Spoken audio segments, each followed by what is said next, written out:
Bonsoir, nous sommes le mardi 2 mai. Ce soir, nous accueillons Madame Joëlle Prevost-Madère. Bonsoir. Bonsoir, Vous monsieur. êtes la présidente de la CPME, la Confédération des petites et moyennes entreprises. Pendant encore quelques jours, puisqu'à partir de la fin de la semaine, je devrais me mettre en retrait. D'accord. Pourquoi? Parce que lorsque je vais à des élections politiques, je suis tenue de me mettre en retrait. Il ne faut pas oublier que nous sommes censés donc défendre et représenter les intérêts des entreprises et que par conséquent, ce que je peux faire sur le plan politique ne doit pas impacter la CPME. Donc vous ne faites pas partie de cette vague un peu de gens qui étaient candidats et qui aujourd'hui, du fait du mouvement social, ont décidé d'arrêter leur campagne? Non. Vous êtes déterminée à vous présenter aux élections législatives? Absolument. Sous quelle couleur, Madame Joëlle Prevost-Madère? La couleur, vous voulez dire pro-Le Peniste, pro-Macron, pro-Mélenchon? Pro-Le Peniste, ce sera un peu compliqué parce que j'ai de réelles difficultés à adhérer à certaines propositions de Madame Le Pen, du FN. Ce sont les suivantes, en particulier la sortie de l'euro nous pose problème, vous vous doutez bien, sur le plan économique.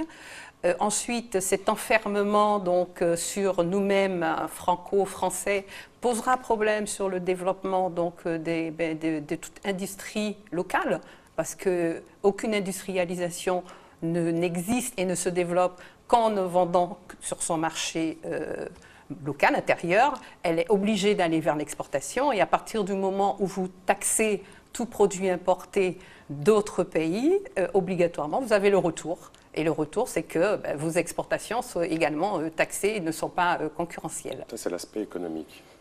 Comment vous expliquez-vous le score réalisé par Madame Le Pen? Certes, il a relativisé du fait du fort taux d'abstention, mais il est quand même assez conséquent pour une terre qui se voulait un peu de gauche traditionnelle. Ça se conçoit dans la mesure où vous avez eu toute une vague d'insécurité, que cette insécurité a été mise sur le compte d'une pression migratoire très forte sur un laps de temps très court.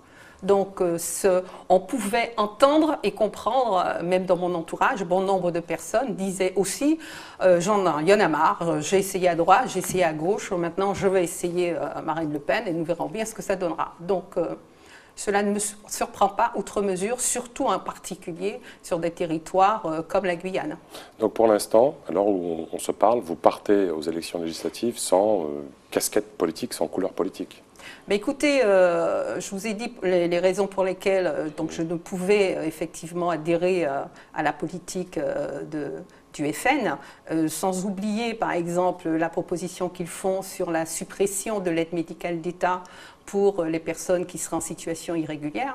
Vous devez savoir que si effectivement cette aide médicale d'État était supprimée, en Guyane, nous, Français, nous aurions devoir affronter un certain nombre de maladies qui existent sur ce territoire et qui sont amenées par ces personnes qui viennent de l'extérieur. Donc il apparaît essentiel de les soigner pour éviter qu'il n'y ait propagation de plus d'une douzaine de maladies existantes sur nos territoires.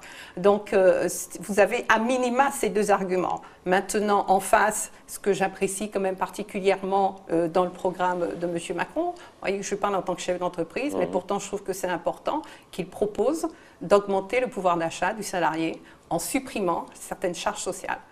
Ça, c'est nécessaire parce que nous n'avons pas la possibilité, contrairement à ce qui a pu être proposé par d'autres candidats, nous, en tout cas, entreprises de la Guyane, à augmenter les salaires de base ou le SMIC, parce que le marché ne le permet pas.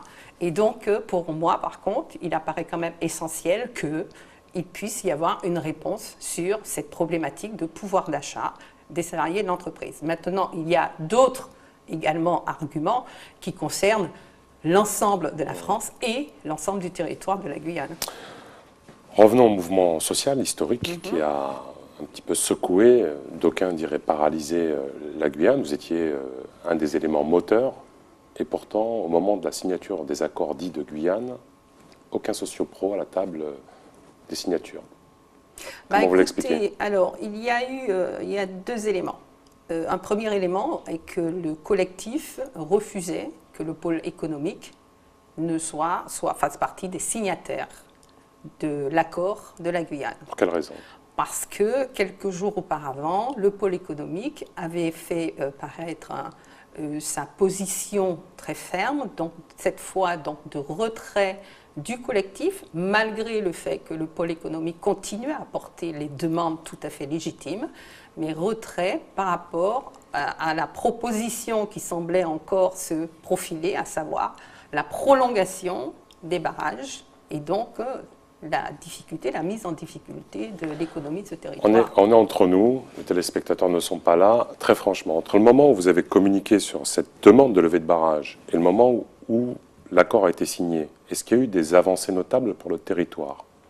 Alors, des avancées notables, je pense qu'il faut bien comprendre une chose. Ou est-ce qu'on a fait quasiment presque 10 jours de barrage inutilement? Alors, je pense qu'on aurait pu tout arrêter auparavant. Ce qui a été quand même essentiel, c'est qu'il y ait un protocole d'accord qui soit signé. Et la conclusion à laquelle on peut arriver, c'est que ce protocole d'accord n'avait pas été préparé.